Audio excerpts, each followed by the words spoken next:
ఎప్పుడు ఎక్కువ non veg కర్రీసే కదా అని చెప్పేసి ఈరోజు వెజ్ కర్రీస్ చూపించబోతున్నాను. బట్ ఒక నాన్ వెజ్ కర్రీ కూడా ఉంది.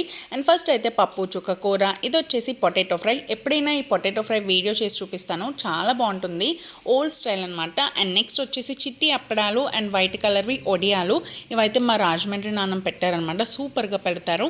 అండ్ నెక్స్ట్ వచ్చేసి ప్లెయిన్ అప్పడాలు. ఇవైతే శ్రేయాంశి బాగా తింటుంది, అలా టైంపాస్గా నవలుతూ ఉంటుంది అనమాట. ఈ లేస్లు ఇవన్నీ ఇవ్వం కదా, సో అందుకే.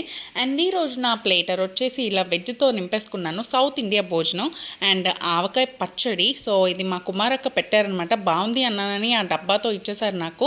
సగం ఖాళీ కూడా చేస్తాను. నాన్ వెజ్ అని చెప్పాను కదా, రొయ్యల్ ఫ్రై అనమాట, మా నరేంద్ర కోసము. అండ్ ఇప్పుడైతే ఫస్ట్ నేను ఆవకాయ పచ్చడితో తినేస్తున్నాను. సో కలర్ కూడా చూసారా, భలే ఉంది కదా. సో నేనైతే రెడీ అయిపోయాను. రోజు వేడి అన్నంలో చిన్న పచ్చడన్నం వేసుకొని తింటున్నాను, అందుకే సగం అయిపోయింది. అండ్ మా శ్రీయాంశి వచ్చేసి ఇలా తన డైనింగ్ టేబుల్ మీద భోజనం చేసేస్తుంది. మా పెద్దమ్మ రాజమండ్రి నుంచి వచ్చేసారు, తింటున్నారనమాట. And please do subscribe to our channel అండి, ప్లీజ్. బాయ్.